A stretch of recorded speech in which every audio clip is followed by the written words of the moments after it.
I'm Tom Ballard. Thanks for getting my podcast. This is where we talk to people about their worldview, about politics, about the state of the world. We fix a range of issues. This week's guest is an independent journalist who is dedicated to covering the rising power of corporations over Australian democracy. A fascinating dude. It's Michael West. The message has to get out there that business leaders need to be accountable. And if these people, they drive on our roads, the kids go to our schools, if they get injured, they go to hospital, their defence forces protect us, as do our police forces. You know, why are they paying no tax? This is good shit, man. I've been a big fan and follower of Michael West's work, his journalism, for a long time. You've probably seen it pop up, across your social feeds, or as you try and find out more about just how much ExxonMobil fucking sucks and how they're fucking us over.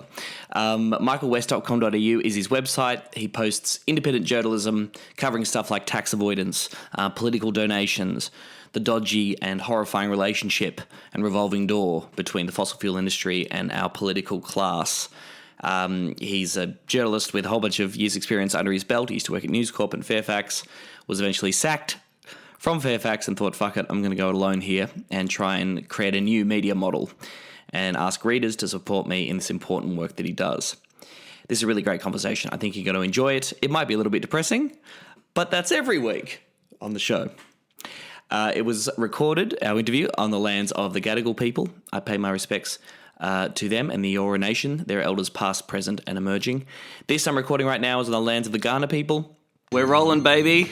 We're in. Okay. Lovely to meet you, Michael. Thank you for your time. Thanks, Tom. It's good to meet you. So a bit of a background on you and your relationship to journalism. You've been journalist for a very long time.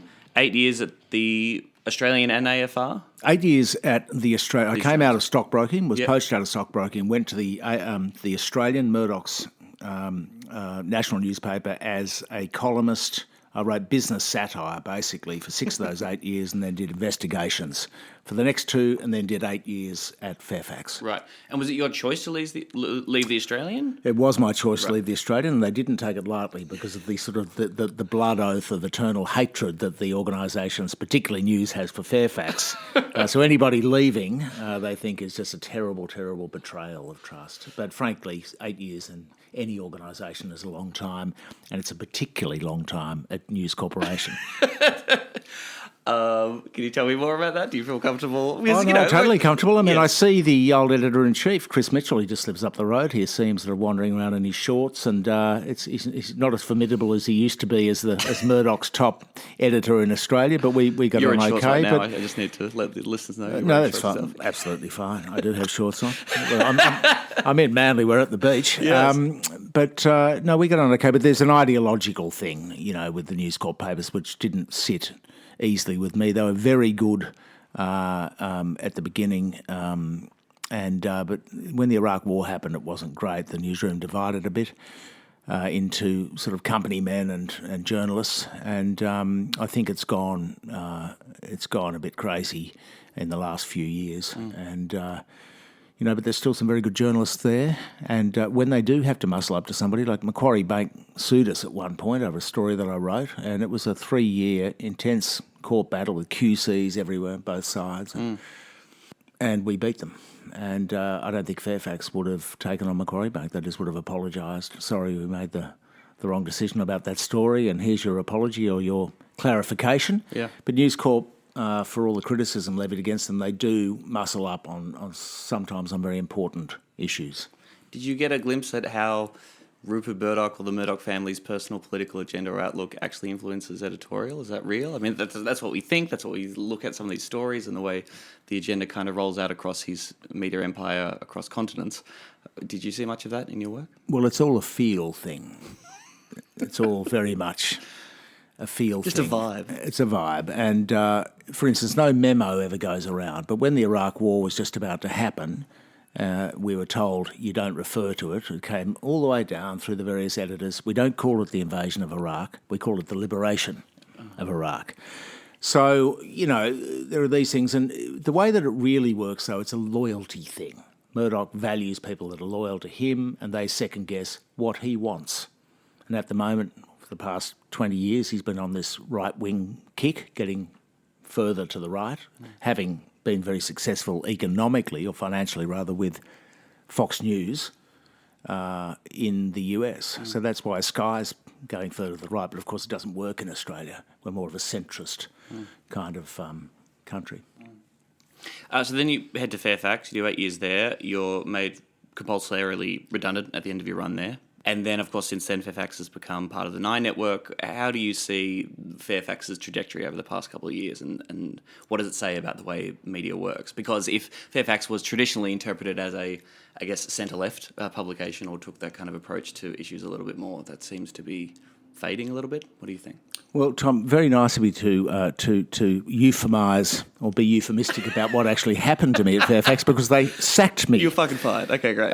So that's right. And it was unwittingly the best thing they've ever done for me, because it enabled me to start up my own thing. And wanting to sort of, allay any concerns people might have that I'm a complete egotist, and that's why I've called the website after myself. It was just that when I went on Twitter, having been sacked and having been terribly depressed for 3 days, when I saw the reaction on Twitter, and I suddenly doubled my Twitter following that day, literally, I realised that they'd done me a favour, and this could be a very positive thing. I had no idea how I could survive financially and pay a mortgage as an independent journalist, but here I am 3.5 years later. So they did me a favour. It was a good time to get out. But what actually happened was they said, well, look, I'm terribly sorry, but look, we're going to have to let you go as part of this redundancy thing. And I said, I thought it was a voluntary redundancy program. And they said, well, it is, but you don't have to tell anybody. You can walk out of here with your head held high.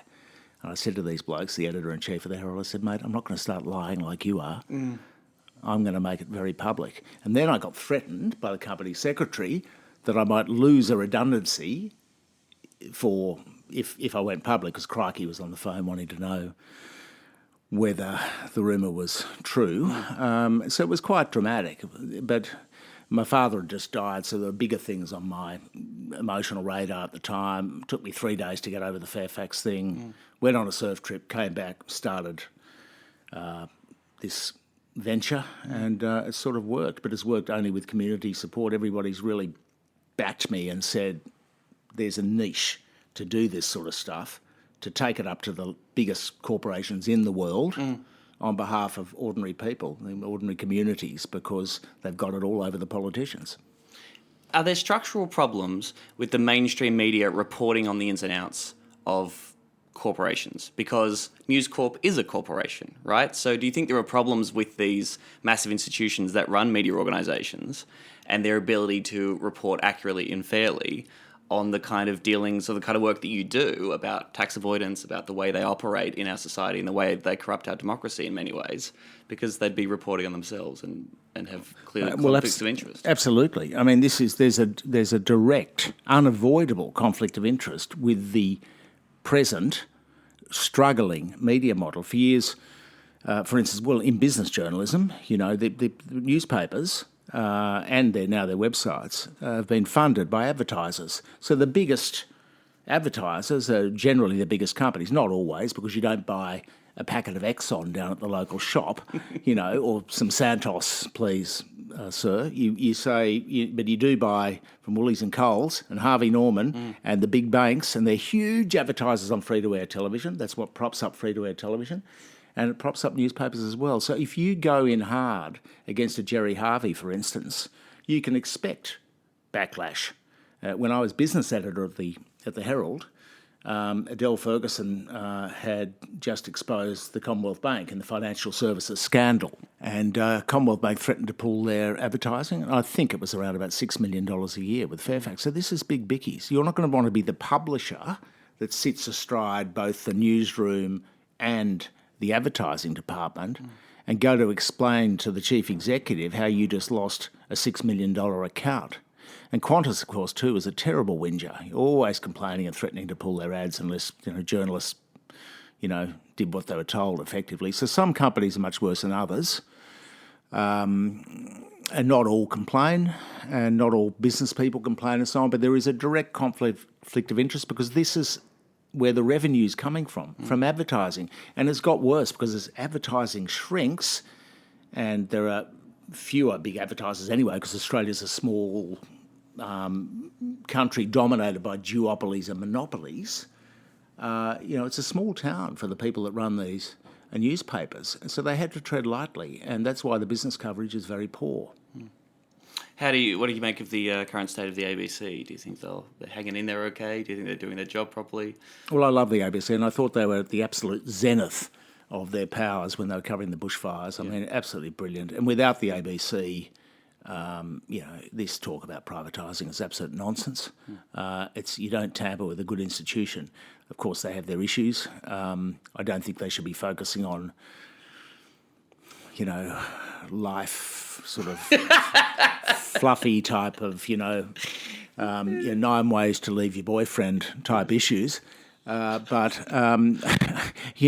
they have a problem too at the business side because they're self-censoring a bit on when it comes to naming big businesses, which further leaves the path open for people like myself because we don't have any things. The ABC, mind you, don't do it because of anything other than they've got a terribly complicated internal complaints procedure. Yeah. So these big businesses have got amazing resources, lawyers and public relations people and troubleshooters basically to complain, to tie up editors and producers and journalists in long complaints things and take them to the press council. So there is self-censorship there. And my mates there it's an issue. But they do a great job, the ABC, I think, by and large, given the resources are spread fairly thin over a huge infrastructure, and they've got a lot of channels and a lot of production to fill, haven't they? So. It's pretty nuts that the online ABC news service, overtalknews.com.au, recently is the number one traffic news site in Australia. Well, that's a really key point because it has credibility, and it's all about authority and credibility. Right? Now, they are, especially in business, they're spread super, super thin. Right? There's not enough people doing it. They don't get the chance to go in deeply and not enough people there know even how to search the ASIC database. But they give it a go. They're generally very good journalists, as they are elsewhere too. I think the problem with management and media, with media generally, mainstream media, is the management. These days they've got these terrible things called KPIs, key performance indicators. And you sign up and you get your big management job because you're on the way climbing the greasy pole, and they say, look, if you get your cost base down or you get your whatever up, we'll give you this bonus. It's your KPI. And they tried to sell me KPIs when I was business editor, and I said, I'm not going to do KPIs. I refuse to have to think about these various metrics, which have nothing to do with journalism. No, just growth. We've got to grow the audience. Well, in Fairfax's case, I was there. There were 5 redundancy rounds when I was there, so it's not just growth. It's about costs. It's about sacking people. Yeah. And so, literally, these organisations, the top people in these organisations, were paid bonuses to sack their own staff. And so, you've got to ask, it's not a comfortable position to be in, and a lot of people that work in these places don't understand that.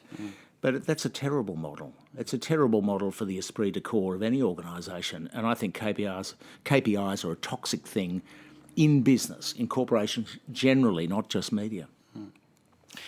Do you have an overarching philosophy when it comes to journalism? When I look at your work, I'm reminded of The Intercept. You know The Intercept in the US at all? Like yes. Jeremy Scahill, Glenn Greenwald. And I've heard Jeremy Scahill talk about his journalism as sort of adversarial journalism, right? So whilst many talk about, hey, the journalists or the news is a neutral arbiter and we hear both sides and we're neutral and we let people decide and balance.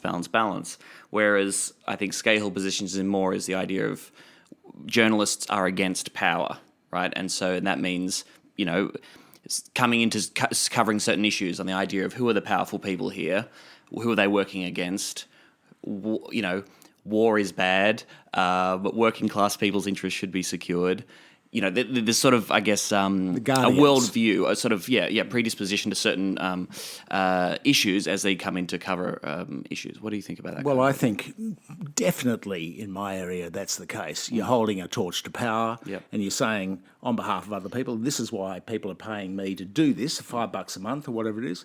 We want you to take it up to these guys. We want you to say, oh, look at these political donations, and in return this happened for those donations. We want to know about this corporate transaction, who's going to win, why are they privatising the Australian visa system, why are electricity prices so high? To find those deals and to shine a light on them. I don't think all journalism's about that. I think a lot of it's about just telling a damn good yarn, which is true. Feature writing in whatever area, whether it's Indigenous affairs or foreign affairs or sport. Sport is a very important area of journalism because a lot of people read it and it's got to be told in an entertaining fashion, and you're recording history. Even we rubbish it as just sport, it is important because it's a big part of people's lives. So that's what journalism is. My thing is a bit more niche in that it really is definitely about going after, the really biggest institutions in the world, huge energy companies, oil and gas companies, retailers, whatever sector it is, and just making sure people know actually what's going on. And if you get it wrong, apologise immediately and move on. They will sue your ass. You've written a lot about tax avoidance, and people should go to your website to look through the lists. You sort of list the worst tax dodgers, the worst companies in the country, the people who avoid paying their fair bit. How bad is tax avoidance in Australia at the moment? How would you describe it? Well, it's a global thing. This is not just Australia. It pertains to all developed countries and indeed poor nations as well. They do a worse deal. They'll cut a worse deal with multinationals just to get the multinational to bring some investment to them.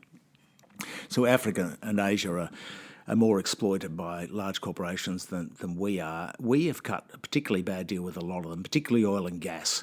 These big oil and gas companies, Exxon and Chevron, that haven't paid tax for years and don't intend to pay any tax. Income tax, that is.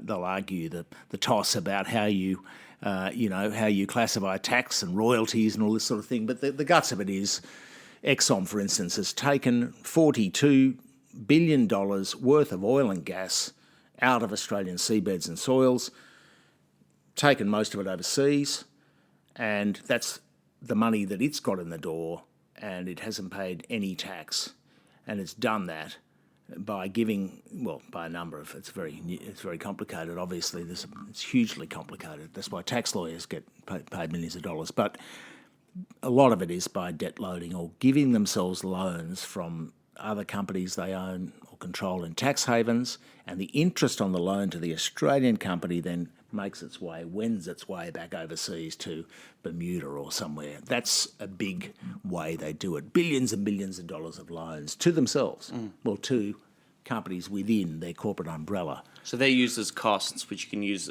to write off the revenue. You write that off as a loss, which means that your taxable income comes down to zero. Well, the ultimate aim is because Australia has a 30% corporate tax rate and it's high, and Bermuda has a zero corporate tax rate, as do the Cayman Islands. The idea is to somehow get the money from Australia, the profit. So you've got your revenue coming in at $40 billion, and you want to get your costs up to $40 billion as well. Doesn't matter how you do it. Big loans to yourself, service agreements, intellectual property payments is how IKEA does it. Big Pharma do it, transfer pricing. There's different ways to do it. And they use hybrids and derivatives and exotic financial instruments, all sorts of ways. But the aim is to not make a profit in Australia, because if you make a profit in Australia, you're expected to pay tax of 30% on it, as opposed to 0%. Yes. God. And the depressing thing is that this isn't illegal, right? These are all sort of legal accounting tricks that these companies use to make it all write off. And that's why, Business Council of Australia and other, lobbyists for these kind of big business can stand up and say, there's nothing illegal here. They are, we only pay tax on profit, not on revenue. And, companies make losses, and those losses are able to be rolled over year after year to the point where Qantas hasn't paid tax for a decade. That's right. So it's all above books. It's just you look at it as a normal person, you go, this fucking stinks. That's right. Insane. And the business lobby says they're just obeying the law. The companies say, we're just obeying the law.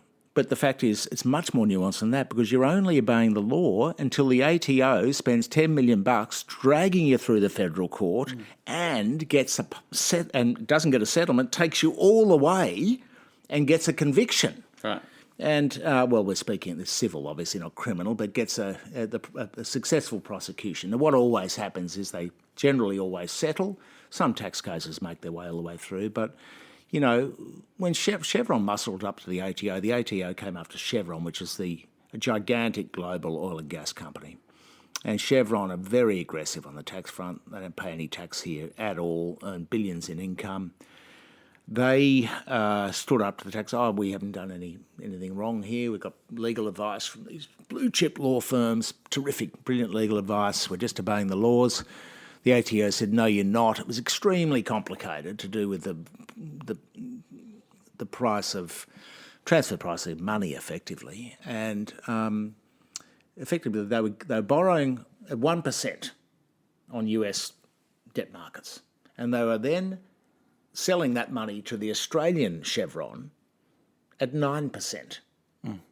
So a massive uplift. Yeah. And the ATO said, no, you've broken the law. Now, where is the law broken? When you uplift 200%, 500%, 600%, 700%? Because, of course, the test is if you can borrow at the bank for 4%, what are you doing paying your own people overseas 9%? And so a lot of this is grey area. And there's heaps. I mean, the tax law is just a nightmare. So a lot of it's grey area, hard to argue, but essentially it's a game of cat and mouse, and the cat's big and old and slow, and the mice run rings around it the whole time, and occasionally, bang, the claw goes down. But the claw only goes down when the ATO makes the decision, yes, we will spend $10 million of taxpayers' money fighting these guys. Yes. To get what kind of return? I mean, even when the claw comes down, if you've made $42 billion over the past 5 years... Well, they haven't. That is their revenue. But they probably, I mean, in Exxon's case, they probably avoided billions of dollars of tax over the past 5 years, if they were to pay tax properly. Sure. According to the laws which say you are not meant to structure things for tax reasons, but for commercial reasons. Right. But they never enforce that law. It's a bit too touchy-feely, and the lawyers don't want to go near it. But my point is those companies have the resources to fund very, very fancy lawyers and drag these cases through the courts for a very long period of time. And then even at the end, if they're found to be guilty, do they have to back pay all the tax that they're owed, or is it a fine? Oh, there's all that. Oh, no, it's quite punitive from a cost point of view, but that's not where the gain is made. The gain is made in getting a historic court judgment, which then says quite clearly to the other people in this same racket, which is Shell, BP, and of course Exxon. Chevron has just been busted for debt loading too aggressively. It sends a message to all the other people, all the big corporations. If you go too far, the ATO will come out and you're going to be seriously busted here, and you will look like a shocking tax dodger forever. Yeah. So there are reputational things, but of course it doesn't matter as much for Chevron, because you don't go down to the shop and buy a packet of Chevron. No. It's a wholesaler. There's no real... Although you will have noticed they do advertise, big billboards. That's political advertising. Right. That's to the politicians. We're here in Australia. We spend money here on these massive developments, big investment. Please don't let your tax man come after us. Please don't do your jobs. So some facts here. ExxonMobil, as you mentioned, over 5 years, made over $42 billion, $0 in tax. Rupert Murdoch's News Corp was ranked the number one tax risk in Australia by the ATO. And Energy Australia, I know that you're passionate about this. I mean, this is one of the worst, offenders when it comes to tax avoidance. And that, of course, is privatised assets, right? Those assets used to be publicly owned. We've sold off a lot of these sort of energy infrastructure, and now those companies that have taken them over are ripping off the taxpayers even further. Well, there's a terrible kerfuffle about this, because Rex Patrick, who I think is doing a great job, he came out the other day and had a huge shot at the chief executive, or chairman I think he is, of Exxon in Australia, Richard Owen. Using parliamentary privilege, he absolutely clouted him mercilessly because of their aggressive tax practices. Incidentally, Exxon has been my number one tax dodger. I do an annual top 40 Australian tax dodgers chart. We count them down and have lots of fun. It's like the hottest 100. It's like the hottest 100, except much better, because it's just about tax. It's not about music. But, sexy stuff. So the next one, Energy Australia, was, of course, one of the three biggest electricity, massive, $8 billion a year it makes at the income level. That money is ordinary Australians, $8 billion coming out of their bank accounts going to this company. Its parent is in the British Virgin Islands, which is a notorious tax haven, more secretive than the Cayman Islands and Bermuda. And that's where its 100% owner is, and then it goes off to Hong Kong, etc. So what is this Australian company which owns assets which we used to own because they were government assets until they were privatised. What is it doing? Being owned in the British Virgin Islands, paying no tax. And Sir Patrick got onto this, and he jumped this week into Catherine Tanner, who's the chief executive. And it didn't go down well. And the Fin Review's, all over it today. 2 stories saying, what a terrible thing Patrick's done, going after poor little Energy Australia and saying these unfair, untrue things. It was very feeble coverage. And in fact, I'm probably going to write something about that now, because it was just pathetic business propaganda, big business propaganda. And Patrick's doing a good job. Mind you, I think he might have gone a bit too far in saying in a couple of the adjectives he used, and was under parliamentary privilege, but the message has to get out there that business leaders need to be accountable. And if these people, they drive on our roads, the kids go to our schools, if they get injured, they go to hospital, their defence forces protect us, as do our police forces. Why are they paying no tax for this? But why are they paying no tax? Especially as the price of electricity and gas, they've doubled over the past 10 years. They've gone up 100%. Their profits and their income have gone up. Their returns to their shareholders of overseas have gone up. Their returns to their executives here have risen strongly. The only thing which has been non-existent has been their tax payments, which arguably are their social licence to operate in this country. Have you formed a view about, we had the big debate with the coalition a couple of years ago about lowering the company tax rate and trickle-down economics, and the idea of if you free up all this money at the top and lower taxes, then it'll be a boon for the economy and everyone will be happier and have a great time and get nice ice cream. Do you have thoughts on that kind of economic theory? Well, I think, both major parties are still, particularly the Libs, are still embracing neoliberalism, which is, it's good to privatise stuff. The market is more efficient than government. And if you do everything you can to promote business, including big business, small business, that there will be a trickle down, that everybody will be better off. Well, you've just got to look at the New Start allowance to know that's not true. You just look at the various metrics about inequality to know that's not true. It's business propaganda. It's I think, truly believed by most politicians that this is the case. But of course, the problem is, if you look at, say, the gas market, gas prices have doubled, have tripled. That's not a market. They keep calling it a market, but it's not a market. It's 4 gigantic players. Exxon, BHP, joint marketing arrangements, Origin, Santos and Shell that control this market. And now it's got to such a ridiculous level that the Japanese in Japan are buying Australian gas produced in the Bass Strait, shipped up, piped all the way to Gladstone in Queensland, turned into LNG, liquid natural gas, turned from gas into liquid at a great cost, $3 a kilojoule or whatever it is, then shipped 17,000 kilometres, and it's still cheaper to buy Australian gas in Japan, a lot cheaper, than it is to buy Australian gas in Australia. And Australia is now the biggest gas producer in the world. And yet Exxon, which is one of them, doesn't pay any tax. So there are these bizarre situations going on, and now there are 3 or 4 different consortia who are building import terminals so we can import our gas back at an even higher cost into Australia because we've got a shortage because we're already exporting it all. Just nonsensical situations. And they're still calling it a market. It's a market. It's not a market. It's a cartel, clearly. And the market acting rationally, you see. What is happening in terms of tax avoidance politically? I know that there was a Senate inquiry into corporate tax avoidance in 2015. A lot of talk about shutting down loopholes and multinational tax avoidance from almost both sides of politics now. What's happening? Is there any progress? Well, there is. That was probably dollar for dollar the most successful Senate inquiry ever. I was stunned by its success. The Liberals, the government brought in Tony Abbott, Joe Hockey introduced reforms. They've been very successful.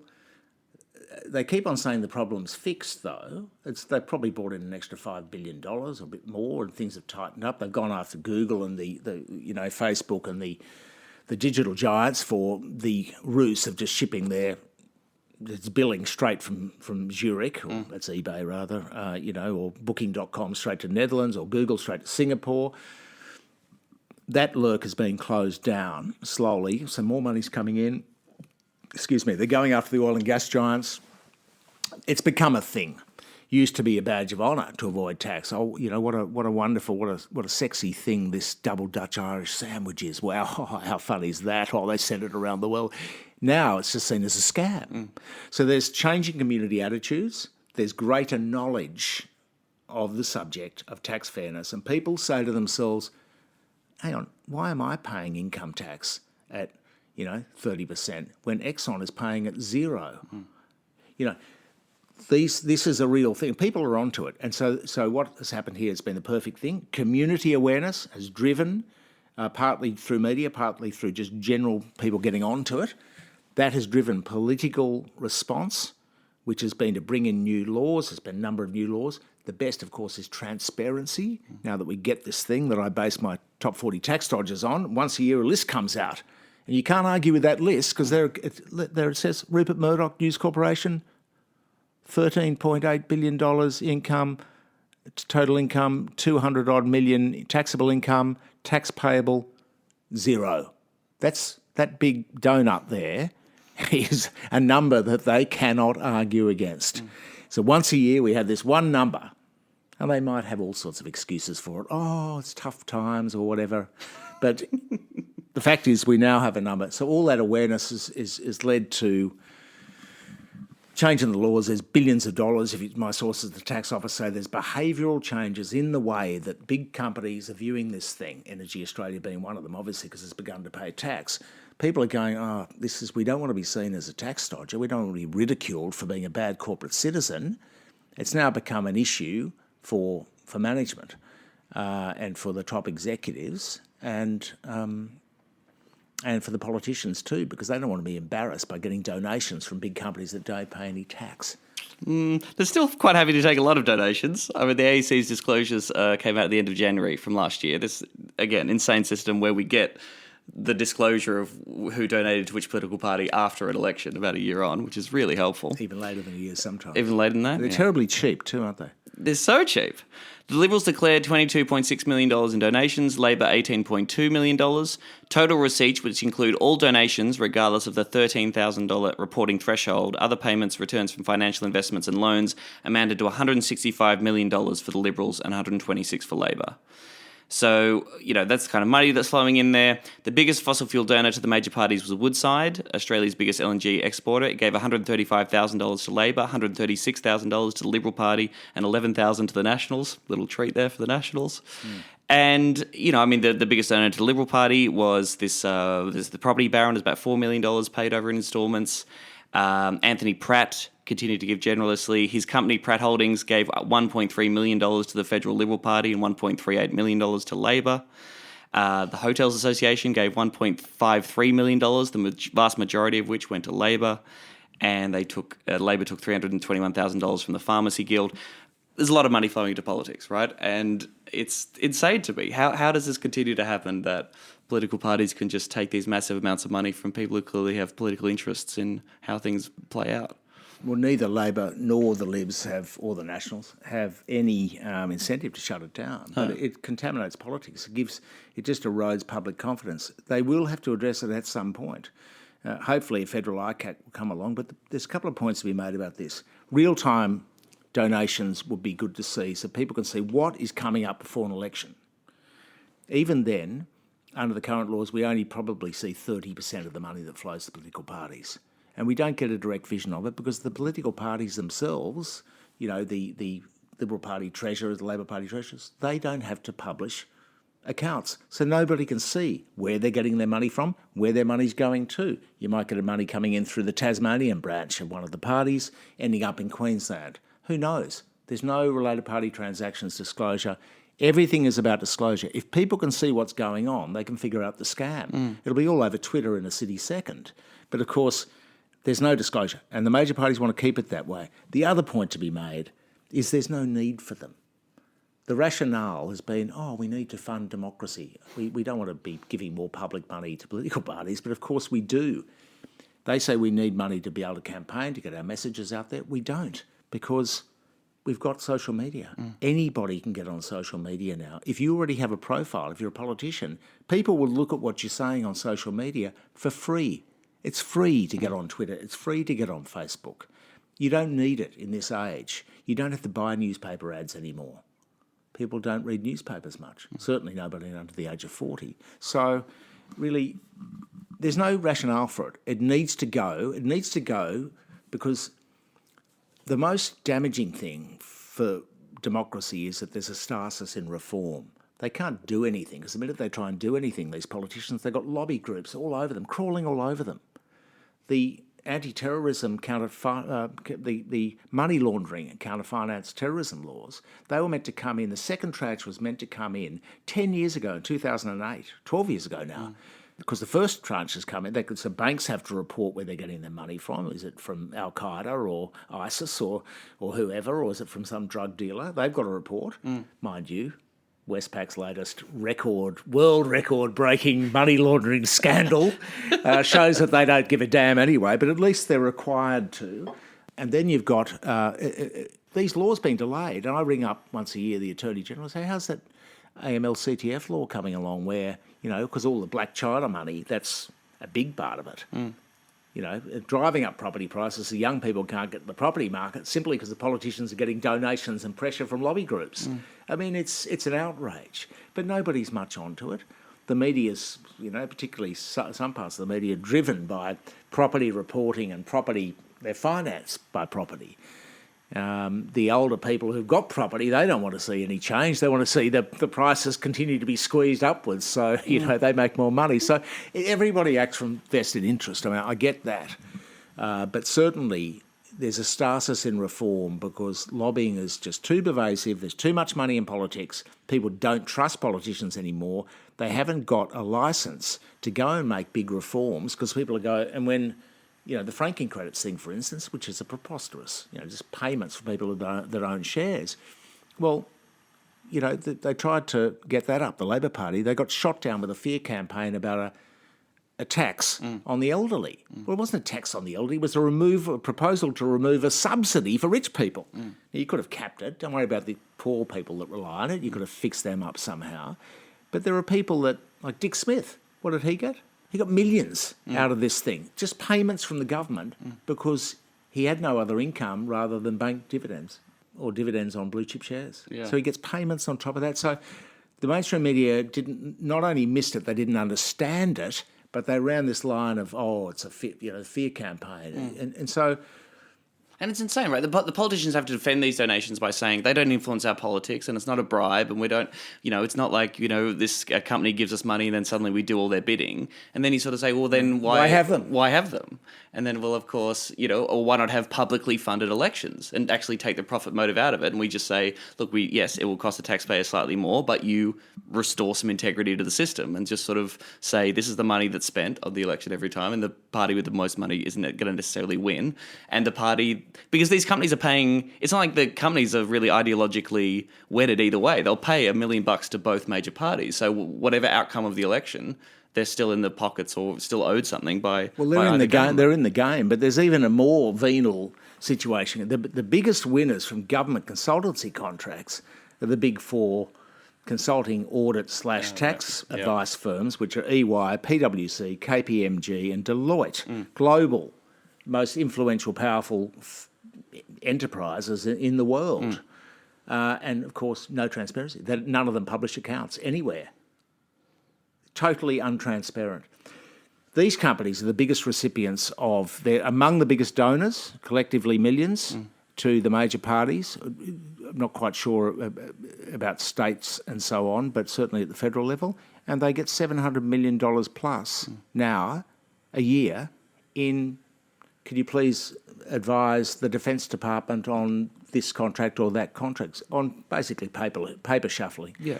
It's privatising the public service, right? Privatising the public service. Give those contracts out to these companies that just so happen to have chipped in hundreds of thousands of dollars for your campaign. So they pay the money in the donations, they get back the gigantic contracts, taxpayer money, straight to their firms, and eventually, because they're replacing the public service, the worst thing is going to be, you just don't have that public service expertise anymore because it's been gutted, it's been outsourced, it's been privatised to companies that don't even tell you what profit they're making every year.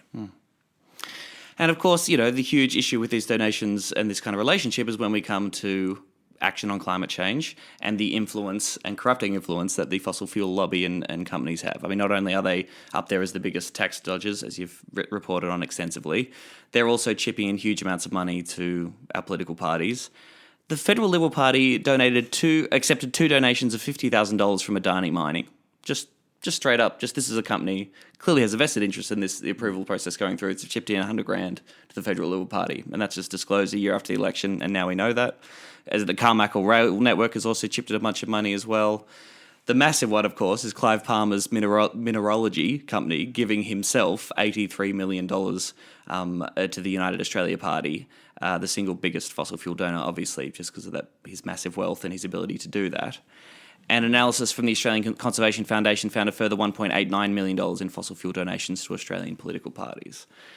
I mean, it seems like a very obvious question, but this is it, right? This is the huge barrier and the thing that is corrupting our ability as a country to do anything about climate change because of the pure financial power of the fossil fuel lobby. Well, absolutely. And you can even see it if you look, and we publish work on this, if you look at the office of Scott Morrison, there are 5 coal lobby connections, ex-people from the Coal Peak body, from coal lobby firms, Crosby, Textor and so on, who's acted for Glencore. And there are 5 ex-News Limited people as well. I think the number's up to about 12, either Rupert Murdoch's News Limited, which is obviously very pro-coal, pro-fossil fuels, and 5 from the coal lobby advising, including Morrison's principal private secretary. These are people that the Prime Minister is surrounded by, and there's between 10 and 12 of them. People don't seem to understand this, but this is the power. Now, on the one hand, you can understand that coal is at the moment, it's neck and neck with iron ore as Australia's biggest export. So clearly there's going to be, it just makes obvious, logical sense, there's going to be a lot of pushback, for anything that detracts from coal profits. The thermal coal price, thermal coal is the stuff which goes into making electricity, and that is the one that's dirtier. Coking coal goes into making steel. Now, Queensland's 80% coking coal and 20% thermal. They could almost get rid of it. The Swedish the other day sold their QTC, their Queensland bonds, because out of protest, because Australia is so bad on falling into line with the global climate movement and the need to curtail emissions.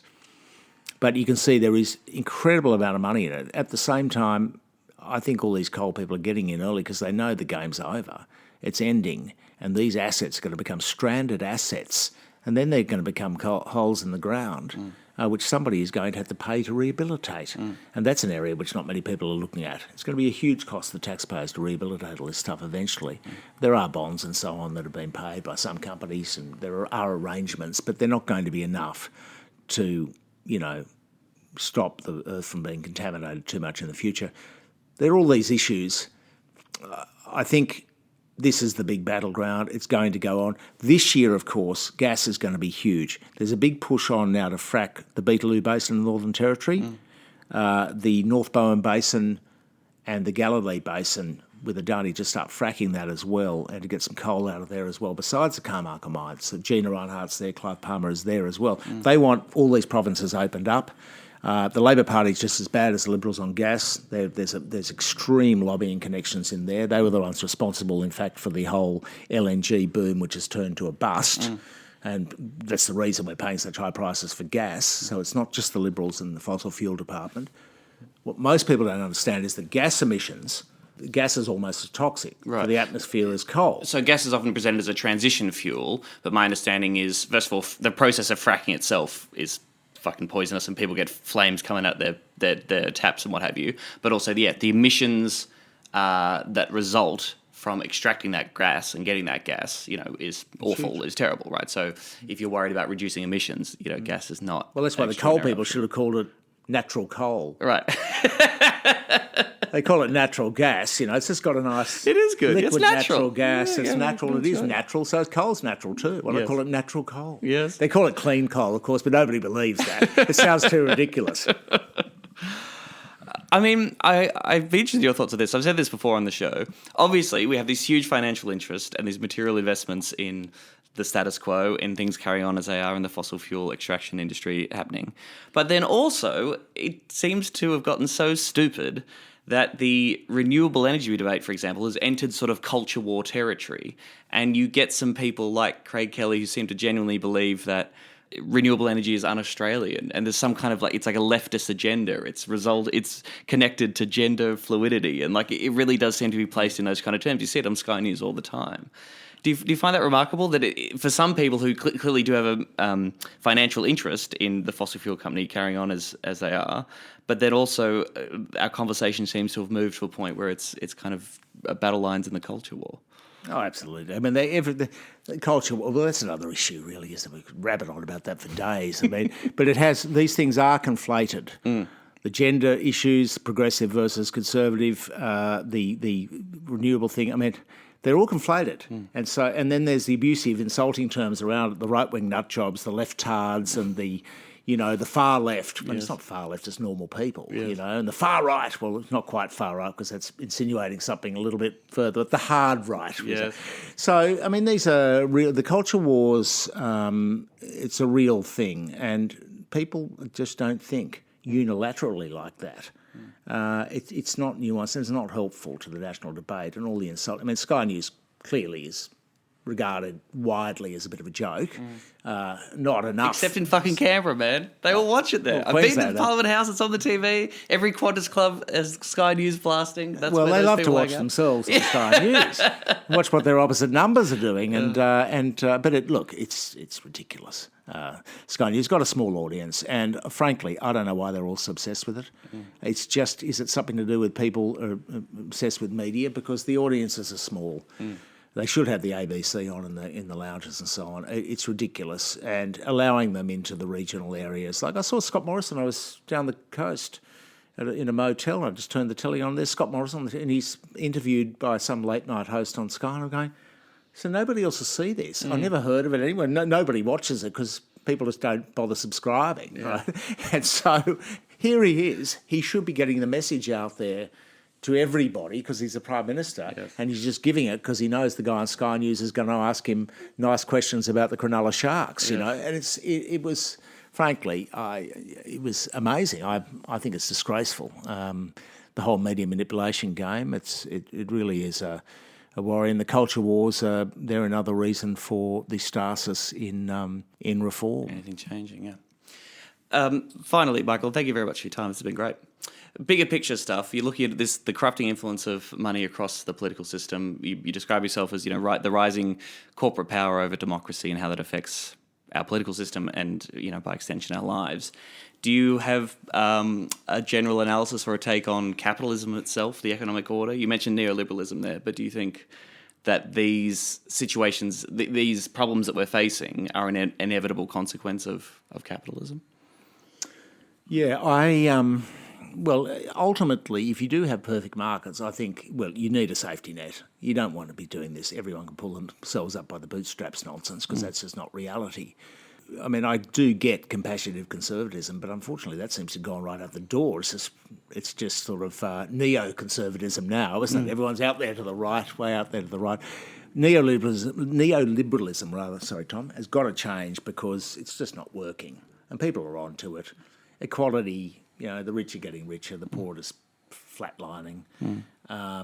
Economic growth is now, trending at virtually nothing. It's 1% probably at the moment or something. It's just nothing's happening. We know that the model for economic growth is ridiculous anyway because you can't grow ad infinitum or you just use all the planet's resources. Yeah.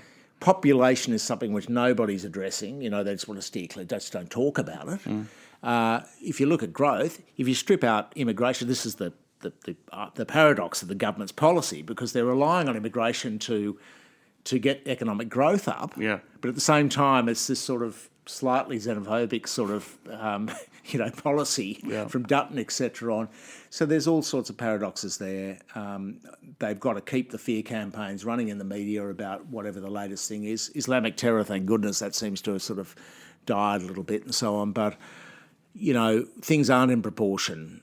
We do need another economic and political and social creed to replace neoliberalism because privatisation has failed. Even Rod Sims, the chairman of the ACCC, who's a well-regarded, a classic economist guy that believes in free markets and so on, he said it's been a failure a couple of years ago. It wasn't reported widely in the business press. That's weird. Indeed, but it has been a failure. If you look at the companies that have, failure on a number of metrics. So that hasn't worked. Markets don't work where there are cartels.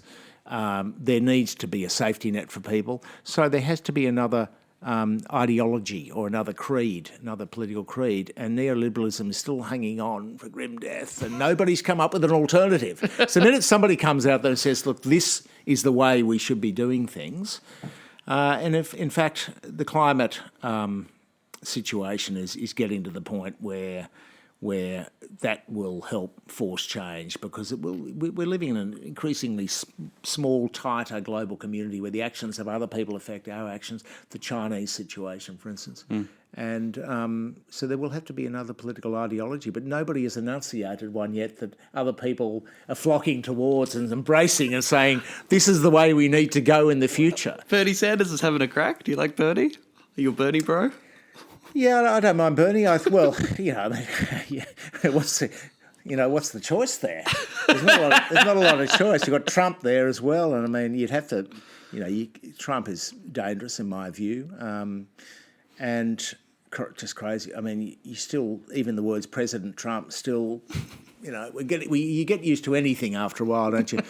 Well, the US is in worse situation than we are because the inequality is worse there. That whole bailout 10 years ago, the GFC, where that's bailing out Wall Street, who nearly put the world into depression, and that there's no moral hazard anymore. The bankers here are underpinned. There's literally an RBA bailout fund. They don't like to call it the bailout fund, but these people are operating with no risk.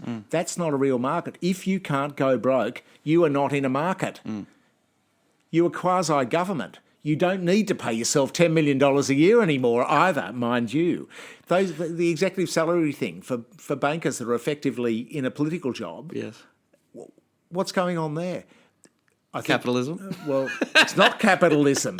It's corporate socialism. That's what it is. Yes. It's corporate welfare, basically. Right. So there is no market in a lot of these places. So I think that's part of my message. We need to look at these things for what they are. The gas industry is a cartel for the reasons we discussed. The banking industry is propped up by government.